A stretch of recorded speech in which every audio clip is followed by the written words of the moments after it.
ஜெபம் பண்றதுக்கு முன்னாடியே என்ன பண்ணணும்? கர்த்தர் என்ன சொல்றார் என்பதை கவனிக்க வேண்டும். கர்த்தர் என்ன சொல்றாருன்றது விளங்கிட்டா, கர்த்தருடைய சித்தம் விளங்கிட்டா, அதுக்கப்புறம் என்ன பண்ணணும்? கர்த்தருடைய சித்தம் விளங்கிட்டா 1000 சூழ்நிலைகள் அதற்கு எதிர்மாறா இருந்தா கூட அதை விசுவாசிக்க கூடாது. நீங்கள் எதிர்பார்க்கிற பதிலுக்கு சாதகமாக சூழ்நிலைகள் இல்லைன்னா அதை விசுவாசிக்க கூடாது. கர்த்தர் சொல்லிட்டாரு, கர்த்தருடைய சித்தம் உங்களுக்கு தெரியும், ஆகவே என்ன பண்ண வேண்டும்? அதிலேயே நிற்க வேண்டும். கர்த்தர் மேய்ப்பராயிருக்கிறாரே, தாழ்ச்சி அடையேன் என்றுமே. அவர் என்னை புல்லுள்ள இடங்களில் மேய்த்து அமர்ந்த தண்ணீரண்டை நடத்துகிறார். அவர் என்னை புல்லுள்ள இடங்களில் மேய்த்து அமர்ந்த தண்ணீரண்டை நடத்துகிறார். கர்த்தர் மேய்ப்பராயிருக்கிறாரே, தாழ்ச்சி அடையேன் என்றுமே. ஆத்துமாவை தேற்றும் நேசர் என்னை ஆனந்தத்தால் இறைக்கிறாரே. ஆத்துமாவை தேற்றும் நேசர் என்னை ஆனந்தத்தால் இறைக்கிறாரே. மகிமையின் நாமத்தின் நிமித்தம் அவர் தம் நீதியின் பாதையில் நடத்துகிறார். மகிமையின் நாமத்தின் நிமித்தம் அவர் தம் நீதியின் பாதையில் நடத்துகிறார். கர்த்தர் மேய்ப்பராயிருக்கிறாரே, தாழ்ச்சி அடையேன் என்றுமே. மரண பள்ளத்தாக்கில் நடந்திடினோம், மாபெரும் தீங்குக்கும் அஞ்சேன். மரண பள்ளத்தாக்கில் நடந்திடினோம், மாபெரும் தீங்குக்கும் அஞ்சேன். கர்த்தர் என்னோடு என்றும் இருப்பதாலே அவர் போரும் தடியும் தேற்றிடுமே. கர்த்தர் என்னோடு என்றும் இருப்பதாலே அவர் போரும் தடியும் என்னை தேற்றிடுமே. கர்த்தர் மேய்ப்பராயிருக்கிறாரே, தாழ்ச்சி அடையேன் என்றுமே. கர்த்தர் மேய்ப்பராயிருக்கிறாரே, தாழ்ச்சி அடையேன் என்றுமே. ஜீவனில் உள்ள காலம் வரையோ நன்மை கிருபை தொடரோ. ஜீவனில் உள்ள காலம் வரையோ நன்மை கிருபை தொடரோ. கர்த்தரின் வீட்டில் நான் களிப்புடன் துதித்து நித்திய நாட்களாய் நிலைத்திருப்பேன். நித்திய நாட்களாய் நிலைத்திருப்பேன். கர்த்தர் மேய்ப்பராயிருக்கிறாரே, தாழ்ச்சி அடையேன் என்றுமே. கர்த்தர் மேய்ப்பராயிருக்கிறாரே, தாழ்ச்சி அடையேன் என்றுமே.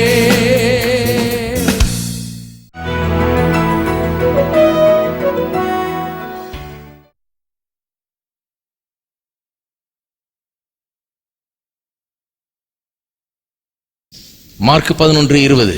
மறுநாள் காலையிலே அவர்கள் அவ்வழியாய் போகும்போது அந்த அத்திமரம் வேரோடு பட்டு போயிருக்கிறதை கண்டார்கள். பேதுரு நினைவு கூர்ந்து அவரை நோக்கி, ரபி, இதோ நீ சபித்த அத்திமரம் பட்டு போயிற்று என்றான். இயேசு அவர்களை நோக்கி, தேவனிடத்தில் விசுவாசம் உள்ளவர்களாயிருங்கள். எவனாகிலும் இந்த மலையை பார்த்து நீ பெயர்ந்து சமுத்திரத்திலே தள்ளுண்டு போ என்று சொல்லி தான் சொன்னபடியே நடக்கும் என்று தன் இருதயத்தில் சந்தேகப்படாமல் விசுவாசித்தால் அவன் சொன்னபடியே ஆகும் என்று மெய்யாகவே உங்களுக்கு சொல்லுகிறேன். ஆதலால் நீங்கள் ஜெபம் பண்ணும்போது எவைகளை கேட்டுக்கொள்வீர்களோ அவைகளை பெற்றுக்கொள்வோம் என்று விசுவாசியுங்கள், அப்பொழுது அவைகள் உங்களுக்கு உண்டாகும் என்று சொல்லுகிறேன். இயேசு விசுவாசத்தை குறித்து போதிக்கிற ஒரு மிக முக்கியமான ஒரு பகுதி இது. இதிலிருந்து தான் நாம் போதித்து வருகிறோம் விசுவாசத்தை குறித்து. விசுவாசம் ரொம்ப அவசியம். விசுவாசம் இல்லாமல் தேவனை பிரியப்படுத்துவது கூடாத காரியம். இயேசு போதிக்கிறதுலே ரொம்ப முக்கியமான ஒரு பகுதி இது. ஏன்னு சொன்னா, விசுவாசத்தை போதிக்கிறது மட்டும் இல்லாமல் டெமான்ஸ்ட்ரேட் பண்ணி காண்பிக்கிறார். அத்தி மரத்தை பார்த்து இனி ஒரு காலம் ஒருவன் இடத்தில் கனி புசியாதிருக்க கடவன் ஏன் சொன்னாரு?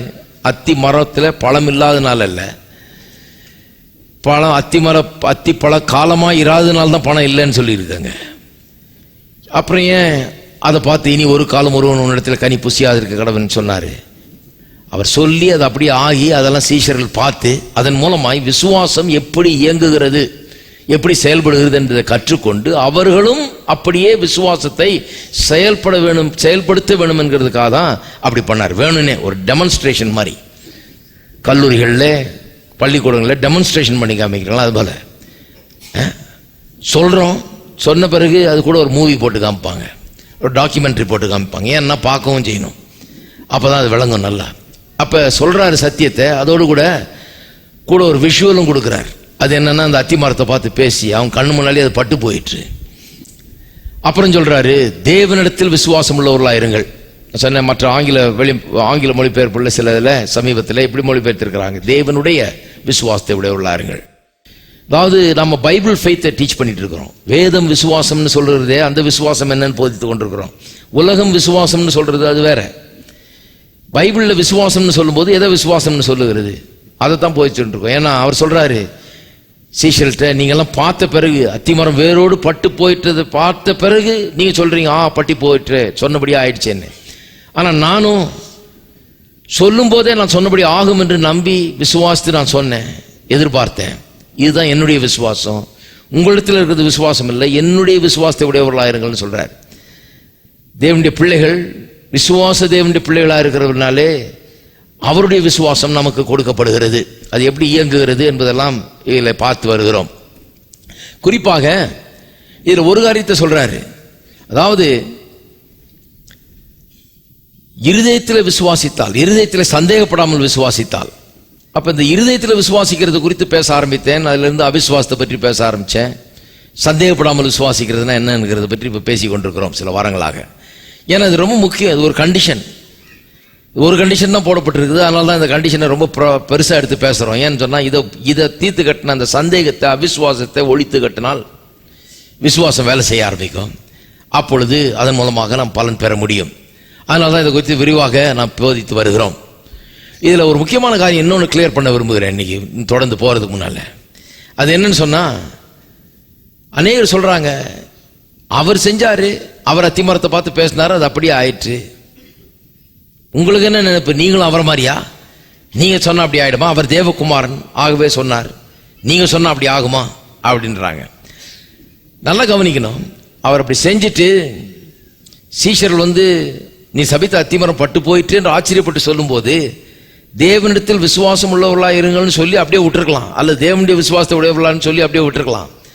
ஆனால் சொல்லுகிறார், எவனாகிலும் இந்த மலையை பார்த்து, யார் வேணாலும் இந்த மலையை பார்த்து நீ பெயர்ந்து சமுத்திரத்தில் தள்ளுண்டு போன்னு சொல்லி தான் சொன்னபடியே நடக்கும் என்று தன் இருதயத்தில் சந்தேகப்படாமல் விசுவாசித்தால் அவன் சொன்னபடியே ஆகும் என்று சொல்லுகிறார். அவர் சொல்லியிருக்கலாம், அப்பா நான் சொன்னேன் அது அப்படியே ஆயிடுச்சு, ஆனா நீ போய் வீட்டில் போய் அதை ட்ரை பண்ணாத. ஆனா அதுக்கு பதிலாக என்ன சொல்றாரு? பெருசா போட்டிருக்கிறார். என்ன போட்டிருக்கிறாரு? எவனாகிலும் இந்த மலையை பார்த்து நீ பெயர்ந்து சமுத்திரத்தில் தள்ளுண்டு போ என்று சொல்லி தான் சொன்னபடியே நடக்கும் என்று தன் இருதயத்திலே சந்தேகப்படாமல் விசுவாசித்தால் அவன் சொன்னபடி ஆகும். நீங்களும் இதை செய்யலாம், உங்களுக்கும் இது நடக்கும், யாருக்கும் இது நடக்கும் அப்படின்னு சொல்லுகிறார். அநேகருக்கு சந்தேகம் பாருங்க. நிறைய பேர் சொல்றாங்க, என்ன நீங்க இயேசு கிறிஸ்து நினைப்பா, அவர் சொன்னார்னா சொன்னபடி ஆச்சுன்னா எல்லாரும் சொன்னா சொன்னபடி ஆகுமா? ஒரு சில காரியங்களை கிளியர் பண்ற பாருங்க. ஏன்னா அப்பப்போ இது மனசுக்கு வரும்போது செய்திருக்கிறது நல்லது. யோவான் எழுதின சுவிசேஷம் 14ஆம் அதிகாரம் 12ஆம் வசனம் பார்ப்போம். மெய்யாகவே மெய்யாகவே நான் உங்களுக்கு சொல்லுகிறேன், நான் என் பிதாவினிடத்திற்கு போகிறபடியால் என்னை விசுவாசிக்கிறவன் நான் செய்கிற கிரியைகளை தானும் செய்வான். அதை கவனிங்க. மெய்யாகவே மெய்யாகவே உங்களுக்கு சொல்லுறேன்னு சொன்னா உடனே நம்ம அட்டென்ஷனுக்கு வந்துடணும். ஏன்னா அவர் மெய்யாகவே மெய்யாகவே சொல்லவே வேண்டியதில்லை. ஏன்னா அவர் மெய்யை தான் சொல்றாரு. எப்போ பொய்யை சொல்றதே கிடையாது. நம்ம சில நேரத்தில் சொல்ல வேண்டியதா இருக்குது, மெய்யா சொல்றேன்னு. ஆனா அவர் சொல்லவே வேண்டியதில்லை. ஏன்னா அவர் பொய் சொல்ல முடியவே முடியாது. பொய்யுரையாத தேவன் சொல்லவே வேண்டியதில்லை, நமக்காக சொல்றாரு. ஆனா அவர் வெறும் இப்படி சொல்லியிருக்கலாம், நான் உங்களுக்கு சொல்லுகிறேன், என்னை நான் பிதாவினிடத்தில் போகிறபடியால் என்னை விசுவாசிக்கிறவன் நான் செய்கிற கிரியைகளை தானும் செய்வான், இவைகளை பார்க்கலும் பெரிய கிரியைகளும் செய்வான். அப்படி சொல்லியிருக்கலாம். அப்படி சொல்லல, மெய்யாகவே மெய்யாகவே உங்களுக்கு சொல்லுகிறேன். ஏன் சொல்றாரு? முதல்ல ஏன் சொன்னா நீங்க நம்புறதுக்கு ரொம்ப கஷ்டப்படுவீங்கன்னு தெரியும் அவருக்கு ஏற்கனவே. அதனால தான் சொல்றாரு, மெய்யாகவே மெய்யாகவே உங்களுக்கு சொல்லுங்க. ஒரு மெய்யாகவே சொன்ன போதாதான், ஏன் ரெண்டு மெய்யாகவே? அப்படின்னா நம்புறதுக்கு ரொம்ப கஷ்டம். அதனால சொல்றாரு மெய்யாகவே மெய்யாகவே. முதல் மெய்யாகவே விட்டுருந்தீங்கன்னா ரெண்டாவது மெய்யாகவே பார்ப்பீங்கன்னு அர்த்தம். மெய்யாகவே மெய்யாகவே உங்களுக்கு சொல்லு, ரொம்ப நம்புத. ஏன்னா அவருக்கு தெரியும், 4 பேர் பக்கத்துல இருக்கவங்க சொல்லுவாங்க, ஆமையா அவர் சொன்னார் அத்திமரத்தை பார்த்து அது அப்படியே பட்டு போயிட்டு, அதுக்கு நீ சொல்ல முடியுமா அப்படின்னு சொல்லுவாங்க. சபைக்கு போறவங்க சொல்லுவாங்க, பிரசங்கியாருங்க சொல்லுவாங்க, இன்னும் மற்ற எல்லாரும் சொல்லுவாங்க. அதெல்லாம் தெரிஞ்சு வச்சுட்டு தான் சொல்றாரு. அவங்களெல்லாம் நம்பாத, மெய்யாகவே மெய்யாகவே நான் உங்களுக்கு சொல்லுகிறேன், நான் சொல்றேன் இதை நம்புங்கிறாரு. அதை நம்பாத, நான் சொல்றதை நம்பு. அவங்க எல்லாம் சொல்லுவாங்க உன்னால முடியாதுன்னு சொல்லி, நீ செய்ய முடியாதுன்னு, நான் தேவகுமாரன் ஆகியால செஞ்சேன், நீ செய்ய முடியாதுன்னு சொல்லுவாங்க. ஆனா மெய்யாகவே மெய்யாகவே நான் உங்களுக்கு சொல்லுகிறேன், நான் பிதாவிடத்தில் போகிறபடினால் என்னை விசுவாசிக்கிறவன் நான் செய்கிறவைகளை தானும் செய்வான். எல்லாம் சொல்லுங்க, நான் செய்கிறவைகளை தானும் செய்வான். அப்படின்னா என்ன அர்த்தம்? இயேசு செய்கிறத நாமும் செய்வோம் அர்த்தம். தெளிவா வேதத்தில் சொல்லி இருக்கு. அது மட்டும் இல்ல, இவைகளை பார்க்கலும் பெரிய கிரியைகளையும் செய்வோம். இதெல்லாம் யாரும் விளங்கி கொள்றது இல்லை. அதனாலதான் அவர் மாம்ச ரூபம் எடுத்து இந்த உலகத்துக்கு வந்தார். ஏன்னு சொன்னா, எல்லாரும் பாவத்திலே சிக்கியாச்சு, எல்லாரும் பாவத்திலே உருவாகியாச்சு. ஆகவேதான் அவர் பாவம் இல்லாதவராக ஒரு கன்னியின் வயிற்றில் பிறந்தார். பாவம் வேற தொடல, பாவத்தினால் இவர் தீட்டுப்படல. இந்த உலகத்தில் பாவமற்றவராய் வந்து மனிதன்னா எப்படி வாழணுங்கிறத எடுத்து காண்பிக்கிறார். ஏன்னா எல்லாருக்கும் அது மறந்து போச்சு, எல்லாரும் பாவத்தில் அகப்பட்டிருக்கிறாங்க, இந்த மாதிரிலாம் வாழ்ந்து பழக்கம் இல்லை. அவர் எடுத்து காண்பிக்கிறார். காண்பித்து சொல்றாரு, என்னை விசுவாசிக்கிறவன், இவரை விசுவாசிக்கிறது மூலமா ரட்சிப்பு உண்டாகிறது, மாற்றப்படுகிறார்கள், பாவம் நீங்குகிறது, தேவனுடைய பிள்ளைகள் ஆகிறார்கள். அதனால சொல்றாரு, என்னை விசுவாசிக்கிறவர்கள் நான் செய்கிறதை தானும் செய்வான் அப்படின்னு சொல்றார். என்ன போலவே அவனும் நடந்து கொள்வான் என்று அவர் சொல்லுகிறார். அப்ப பாருங்க, இது எல்லாருக்கும் வேலை செய்யும் என்று சொல்லுகிறார். மத்தேயு எழுதின சுவிசேஷம் 21ஆம் அதிகாரத்துக்கு திருப்புங்க. நிறைய பேர் வேத புஸ்தகத்தை இப்பதான் புதுசா உங்களுக்கு அறிமுகமாகுது இல்லையா? ஆகவே சில காரியங்களை சொல்றேன். 4 சுவிசேஷங்கள் இருக்கிறது இல்லையா? நம்ம பாட்டு கடகன்னு சொல்லிட்டு போயிட்டா சிலருக்கெல்லாம் என்னன்னு சொல்றோம்னே புரியாது. அதனால கொஞ்சம் பேக் ட்ராக் பண்ணி சொல்லணும். ஏன்னா சிலர் இப்பதான் பைபிளே கையில் போய் எடுத்திருக்கிறாங்க இல்லையா, என்னன்னு பாக்குறாங்க, அவங்களுக்கு கொஞ்சம் உதவி செய்யணும். 4 சுவிசேஷங்கள் இருக்குது புதிய ஏற்பாட்டில். மத்தேயு, மார்க்கு, லூக்கா, யோவான். இந்த 4 சுவிசேஷங்களும் இயேசு கிறிஸ்துவனுடைய அந்த சரித்திரம், வாழ்க்கை சரித்திரம், அவர் சொன்ன காரியங்கள், போதித்த காரியங்கள்லாம் எழுதப்பட்டிருக்குது. அவர் மூலமா நடந்த அற்புதங்கள் இவெல்லாம் எழுதப்பட்டிருக்கிறது 4 சுவிசேஷங்கள்ல. 4 பேர் எழுதியிருக்கிறாங்க. மத்தேயு, மார்க்கு, லூக்கா, யோவான்கிற 4 பேர் 4 சுவிசேஷங்கள் எழுதியிருக்காங்க. ஆகவே இயேசுவின் காலத்தில் சம்பவித்த காரியங்கள் அல்லது அவர் போதித்த காரியங்களை சில நேரத்தில் ஒன்றுக்கும் மேற்பட்ட சுவிசேஷங்கள்ல வாசிக்கிறோம். மார்க்ல வாசித்தோம், நம்ம மார்க் 11:22 வாசித்தோம் இல்லையா, எவனாகிலிருந்து மலையை பார்த்தேன்னு. அதே இது மத்தேயும் சொல்றாரு. ஏன்னா அவரும் கேட்டிருக்காரு, அது இயேசுடைய போதனையை அவரும் கேட்டிருக்காரு, அவருடைய சுவிசேஷத்திலே அதை எழுதி வச்சிருக்கிறாரு. இப்படி ஒன்றுக்கும் மேற்பட்ட சுவிசேஷம், சில நேரத்தில் சில சம்பவங்கள்லாம் 3 சுவிசேஷத்துல 4 சுவிசேஷத்துலையும் கூட வருது. அப்படி இருக்கும்போது 4த்துலையும் வாசித்து பார்க்கறது நல்லது. ஏன்னா ஒரு சிலர் சில காரியங்களை வலியுறுத்துவாங்க, மற்ற காரியங்களை விட்டுருவாங்க. அவங்களுக்கு எது முக்கியமா தோணுதோ, அவங்க எந்த நோக்கத்தோடு எழுதுறாங்களோ அந்த நோக்கத்தை நிறைவேற்றுவதற்காக சில காரியங்களை வலியுறுத்தி சொல்றாங்க. இன்னொருத்தர் இன்னொரு நோக்கத்துக்காக எழுதிட்டு இருப்பாரு, அவர் இன்னொன்னு வலியுறுத்தி சொல்வார். ரெண்டுத்தையும் ஒன்னா சேர்த்தா தான் நமக்கு முழு தகவல் தெரியும். ஆகவே மார்க்ல வாசித்தோம், மார்க் 11:20-24 வரைக்கும் வாசித்தோம் இல்லையா? ஆனா இப்ப மத்தேயு 21 வாசிக்கிறேன். ஏன்னா இயேசுடைய போதையை இவரும் கேட்டிருக்கிறாரு, இவரும் சொல்றாரு, கொஞ்சம் வித்தியாசமா சொல்றாரு, ரொம்ப அழகா சொல்றாரு. அதனால வாசிப்போம். 21ஆம் அதிகாரம் 19ஆம் வசனத்திலிருந்து வாசிக்கிறேன். அப்பொழுது வழியருகே ஒரு அத்தி மரத்தை கண்டு அதனிடத்திற்கு போய் அதில் இலைகள் அன்றி வேறொன்றையும் காணாமல், இனி ஒரு காலம் உன்னிடத்தில் கனி உண்டாவதற்கு கடவுது என்றார். உடனே அத்திமரம் பட்டு போயிற்று. சீஷர்கள் அதை கண்டு, இந்த அத்திமரம் எத்தனை சீக்கிரமாய் பட்டு போயிற்று என்று சொல்லி ஆச்சரியப்பட்டார்கள். இயேசு அவர்களை நோக்கி, இங்க பாருங்க, நீங்கள் சந்தேகப்படாமல் விசுவாசம் உள்ளவர்களாக இருந்தால், அங்க எப்படி சொல்லி இருக்குது, எவனாக இந்த மலையை பார்த்து நீ பெயர்ந்து சமுத்திரத்தில் தள்ளுண்டு போ என்று சொல்லி தான் சொன்னபடியே நடக்கும் என்று சந்தேகப்படாமல் விசுவாசித்தால். கேட்டாங்க இயேசுவின் போதனைய, வார்த்தையில சொல்றாங்க. இப்போ கொஞ்சம் வித்தியாசம் வருது. அங்க அப்படி சொல்லியிருக்காரு, இங்க இப்படி சொல்றாரு, நீங்கள் சந்தேகப்படாமல் விசுவாசம் உள்ளவர்களாக இருந்தால் இந்த அத்தி மரத்துக்கு செய்ததை நீங்கள் செய்வதும் அல்லாமல், எப்படி சொல்றாரு பாருங்க, இந்த மலையை பார்த்து நீ பெயர்ந்து சமுத்திரத்தில் தள்ளுண்டு போ என்று சொன்னாலும் அப்படியே ஆகும் என்று மெய்யாக உங்களுக்கு சொல்றேன். சொல்றாரு, அத்திமரம் நான் மலையை பார்த்து சொன்னா கூட அப்படியே ஆகும் என்று சொல்லுகிறார். அதுல என்ன முக்கியமான ஒண்ணு என்னன்னா, சந்தேகப்படாமல் விசுவாசித்தால், சந்தேகப்படாமல் விசுவாசம் உள்ளவர்களாக இருந்தால், அத்திமரம் என்ன மலையை கூட பார்த்து நீங்க அப்படியே சொல்லலாம், அது உங்களுக்கு ஆகும் என்று சொல்லுகிறார். அப்ப பாருங்க, உங்களுக்கு விசுவாசம் இருந்து சந்தேகம் இல்லாமல் விசுவாசம் இருந்ததுன்னா எதுவும் ஆகும், எல்லாம் முடியும் என்று வேதவசனம் போதிக்கிறது. 1 யோவானுக்கு திருப்போம். 1 யோவான் 2ஆம் அதிகாரம் 6ஆம் வசனம். அவருக்குள் நிலைத்திருக்கிறேன் என்று சொல்லுகிறவன் அவர் நடந்தபடியே தானும் நடக்க வேண்டும். அவர் எப்படி நடந்து கொண்டாரோ அதுபடியே நடக்கணும். அப்படின்னா என்ன அர்த்தம்? அவர் அத்திமரத்தை பார்த்து பேசினது போல நாமும் பேச வேண்டும். வியாதியை பார்த்து பேசலாம், இல்லாமையை, வறுமையை, பற்றாக்குறையை பார்த்து பேசலாம், நம்முடைய பிரச்சனைகளை பார்த்து பேசலாம், நம்முடைய சூழ்நிலைகளை பார்த்து பேசலாம். அதுதான் அதனுடைய அர்த்தம். அவர் நடந்து கொள்வது போல தானும் நடந்து கொள்ள வேண்டும் அப்படின்னு சொன்னா, வெறும் பரிசுத்தமா நடந்து கொள்வது மட்டுமல்ல, எல்லா விதத்திலும் அவருடைய வல்லமை நமக்கு கொடுக்கப்பட்டிருக்கிறது, அவருடைய தன்மை நமக்கு இருக்கிறது, எல்லாம் அவர் நமக்குள்ள இருக்கிறாரு. ஆகவே அவர் நடந்து கொண்டபடியே நாமும் நடந்து கொள்ள வேண்டும். இதை நிறைய பேர் வலியுறுத்துறது இல்லை, ஒரு ஆங்கிளை வலியுறுத்துறாங்க. அவரை போலவே பரிசுத்தமா நடந்து கொள்ளணும், கரெக்ட். ஆனா அதோட நின்றுறது இல்லை. பரிசுத்தமா இருந்து சுத்தமா பலவீனரா இருக்கக்கூடாது, மற்ற இதுல எதுலையுமே வெற்றி இல்லாமல் இருக்கக்கூடாது. ஏனென்றால் அதையும் அவர் தான் தர்றார். அவர் வெற்றி வீரர். அவர் வெற்றியை நமக்குள்ள இருந்து கொண்டு தந்து கொண்டிருக்கிறார்.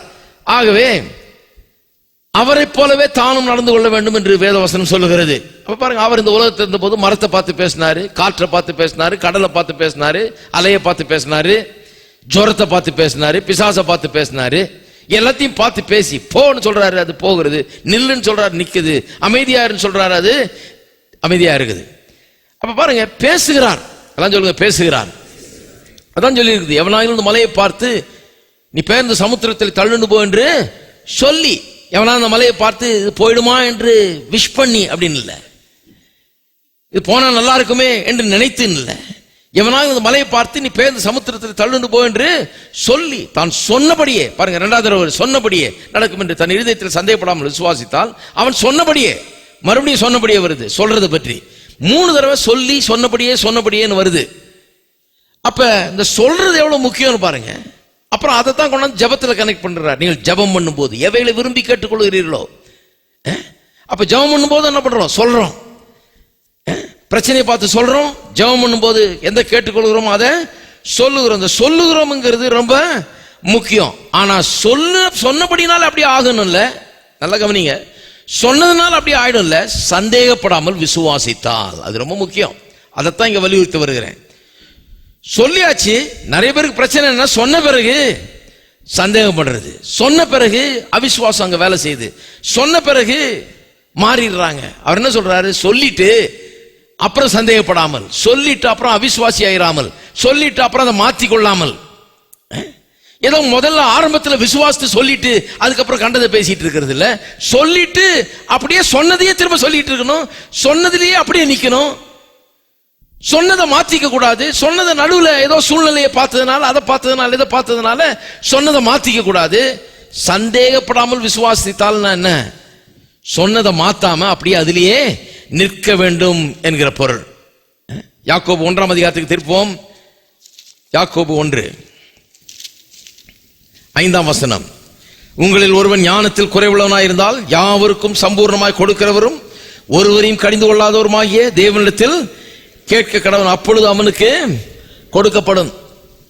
பாருங்க, ஞானத்தை கேட்கிறவனுக்கு கொடுக்கப்படுமா. சாலமோனிடத்தில் தேவன் வந்து கேட்கிறார், உனக்கு என்ன வேணும்னு. நிறைய பேர்கிட்ட கேட்டிருந்தா அவங்க என்ன சொல்லியிருப்பாங்க? ஒன்னு இல்லாண்டவர், ஒரு வீடு, ஒரு பங்களோ, ஒரு காரு, கொஞ்சம் காசு பேங்க்ல. இவன் நல்லா கரெக்டா கேட்கிறான் பாருங்க. ஆண்டவருக்கு அவன் கேட்டது ரொம்ப பிடிச்சிருச்சா. அவன் கேட்கிறான், ஞானம் எனக்கு வேணும், சரியான நியாயத்தை செய்ய, இடத்துல வருவர்கள் நியாயம் விசாரிக்கிறதுக்கு, வழிகாட்டுறதுக்கு எனக்கு ஞானம் வேணும்னு சொல்றான். ஏன்னா அவனுக்கு தெரியும், ஞானம் வந்தா கூடவே எல்லாம் வந்துடும் தெரியும். அப்ப கர்த்தர் அவனுக்கு சொல்றாரு, நீ கேட்ட ஞானத்தை உனக்கு தருவேன், நீ கேட்டது எனக்கு நல்லா தெரியுது, நீ கேட்ட ஞானத்தை உனக்கு தருவேன், நீ கேட்காத செல்வத்தையும் உனக்கு தருவேன்றாரு. இருக்கீங்களா? ஏன்னா ஞானங்கிறது ஒரு ஆள் மாதிரி 2 கையில 2 சுமந்துக்கிட்டு வருது. வலது கையில தீர்க்காயுசையும் இடது கையில செல்வத்தையும் சுமந்து கொண்டு வருகிறதாம். அப்ப கேட்கறத சரியா கேட்கணும். சிலருக்கு என்ன கேட்கறதுன்னு கூட தெரியாது. சிலர்கிட்ட கர்த்தர் வந்து உனக்கு என்ன வேணும்னு கேட்டாருன்னா போச்சு மயக்க அடிச்சு விழுந்துருவாங்க அவங்க. திடீர்னு கேட்டா அப்படி, ஆண்டவரே கொஞ்சம் முன்னெச்சரிக்கையா சொல்லக்கூடாதா, லிஸ்டெல்லாம் நான் ப்ரிப்பேர் பண்ணி வச்சில்லையே அப்படின்னு நினைப்பாங்க. ஒன்றும் இல்லை, வாழ்க்கையில ஒன்றுதான் தேவை, ஞானம். அப்ப சொல்றாரு, ஞானத்தை கேட்கிறவனுக்கு அவனுக்கு கொடுக்கப்படும், ஆனாலும் அவன் எவ்வளவாகிலும் சந்தேகப்படாமல். இதுல கூட விஷயம் பாருங்க, ஞானத்தை கேட்கறதுல கூட பெற்றுக்கொள்வோங்கிறது எவ்வளவு நிச்சயமா பெற்றுக்கொள்ள முடியுமா? அது சொல்றாரு, ஆனாலும் அவன் எவ்வளவாகிலும் சந்தேகப்படாமல் விசுவாசத்தோட கேட்க கடவன். மார்க் 11:23 சொல்லி இருக்கிறது இங்க சொல்லி இருக்குது. தான் சொன்னபடியே நடக்கும் என்று சந்தேகப்படாமல் விசுவாசித்தால். இங்கே சொல்லி இருக்குது. கேட்கறத பற்றி வரும்போதெல்லாம் அதை வலியுறுத்துறார் பாருங்க. சந்தேகப்படாமல், எவ்வளவாயிலும் சந்தேகப்படாமல் விசுவாசத்தோட கேட்க கடவன். சந்தேகப்படுகிறவன் காற்றினால் அடிபட்டு அலைகிற கடலின் அலைக்கு ஒப்பாய் இருக்கிறான். அப்படிப்பட்ட மனுஷன் தான் கர்த்தரிடத்தில் எதையாகிலும் பெறலாம் என்று நினையாதிருப்பானாக. நிறைய பேர் ஏதோ ஜெபம் பண்ணிட்டோம், அதனால ஏதோ ஒண்ணு நடக்கும், கர்த்தர் ஏதாவது தருவாரு அப்படின்னு நினைக்கிறாங்க. ஜெபம் பண்ணிட்டோம் அதனால கிடைக்கும் அப்படின்னு நினைக்கிறாங்க. கிடையாது. ஜெபம் பண்ண பிறகு விசுவாசிக்க வேண்டும். இருக்கீங்களா? இவங்க என்ன பண்றது? ஜெபம் பண்ணிட்டு ஆல் நைட் பிரேயர்ல போய் ஃபுல்லா ஆல் நைட்டும் ஜெபம் பண்ணிட்டு ஆல் டே அவிசுவாசத்தை பேசுறது. அப்புறம் ஆல் நைட்டை கேன்சல் பண்ண மாதிரில அது. ஆல் நைட் பண்ண ஜெபம் ஒண்ணுமே இல்லாம போயிடுது. ஏன்னா ஆல் டே பண்ற இந்த பேச்சு உள்ளத்தில் இருக்கிற அவிசுவாசத்தை தான் காட்டுகிறது.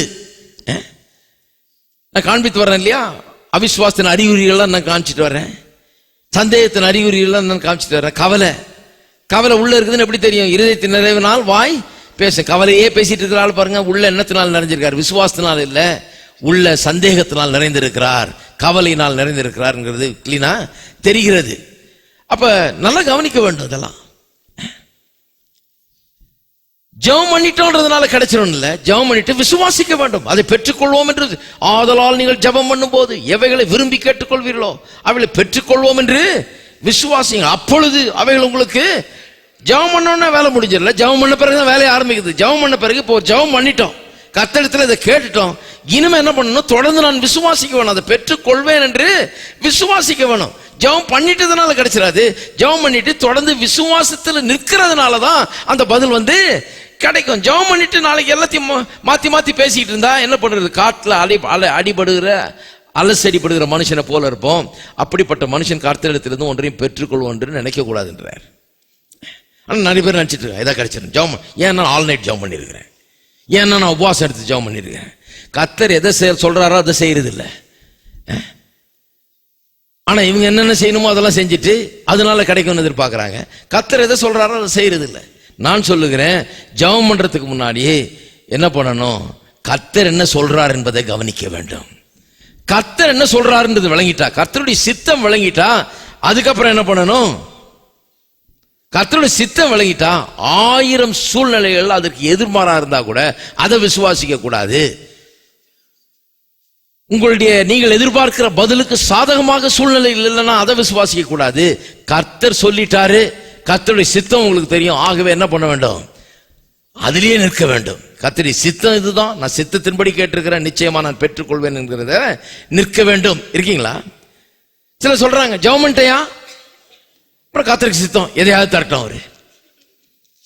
அப்ப என்ன ஜெபம் பண்ணீங்க நீங்க? ஜெபமே சரியில்லை பாருங்க. ஜெபம் பண்றதுக்கு முன்னால கர்த்தருடைய சித்தத்தை தெரிந்து கொள்ள வேண்டும். இருக்கீங்களா? அதனாலதான் சிலருக்கு நான் பிரசங்கம் பண்றது குண்டு தூக்கி போடுற மாதிரி இருக்கு தலையில. வேணுன்னு தான் நான் தூக்கி போடுறேன். ஏன்னா சிலர்லாம் கொஞ்சம் தூக்கி போட்டு தான் அவங்கள இது பண்ணணும். அடிக்கடி நான் சொல்றது உண்டு, ஜெபத்தை காட்டிலும் பிரதானமான ஒன்று இருக்கிறது. அது என்னென்றால் கடவுளுடைய வார்த்தை. அதனால ஜெபத்தை நான் இழிவா சொல்லிட்டு நினைக்க கூடாது, தப்பா நினைக்க கூடாது. பாருங்க, ஜெபத்தை காட்டிலும் நிறைய பேர் நினைச்சிருக்காங்க ஜெபம் தான் பிரதானம்னு. ஏன்னா அதனால தான் அப்செட் ஆகிறாங்க. ஐயோ இப்படி சொல்லிட்டாரு, அடியே இத்தனை வருஷமா ஜெபத்தை தான் பிரதானமா வச்சுட்டு இருந்தேன். தப்பு. ஜெபம் பிரதானம் இல்ல, ஜெபத்தை காட்டிலும் பிரதானமான ஒன்று இருக்குது. அது என்ன? கடவுளுடைய வார்த்தை. ஏன்னா ஏன் அது பிரதானம்னு சொன்னா, ஜெபத்தை வெற்றிகரமா ஆக்குறதே அதுதானே. கடவுளுடைய வார்த்தை இல்லைன்னா என்னத்தை ஜெபிக்க போறீங்க? வார்த்தையின் வாக்குத்தத்தத்தை எடுத்து தானே ஜெபிக்க வேண்டும். இதை நம்பி தானே ஜெபிக்கிறீங்க. அப்புறம் அதுல தானே நிக்கிறீங்க விசுவாசத்துல. அப்புறம் அதை தான் பெற்றுக்கொள்வீர்கள். அப்ப ஜெபத்தை காட்டிலும் வார்த்தை முக்கியம். நிறைய பேர் ஜெபம் பண்றதுக்கு ரெடி, ஆனா வார்த்தையில ஈடுபடுறதுக்கு ரெடி கிடையாது. வார்த்தையை பிரசங்கிக்கிற இடங்களுக்கு போறது கிடையாது, வார்த்தையை கேட்கறது கிடையாது, கர்த்தருடைய சித்தத்தை அறிந்து கொள்றது கிடையாது. என்னத்தையும் ஜெபிச்சுட்டு கர்த்தருடைய சித்தம் என்னமோ பண்ணிட்டோம் அப்படின்னு இருக்கிறாங்க. கிடையாது. முதல்ல கர்த்தருடைய சித்தத்தை அறிந்து கொண்டு அப்புறம் தான் ஜெபம் பண்ணவே ஆரம்பிக்கிறோம்.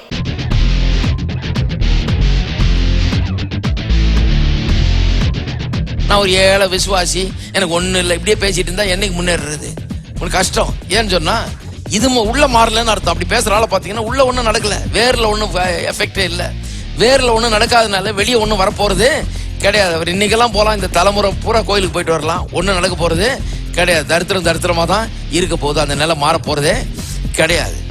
நான் என்னை வாழ்ந்திருக்கிறவனாக என்னை காண வேண்டும், நன்றாய் இருக்கிறதாக என்னை காண வேண்டும், உயர்ந்து இருக்கிறதாக எனக்கு காணணும். உயர்றதுக்கு முன்னாடியே எனக்கு காணணும் முதல்ல. ஜெயம் கொடுக்கும்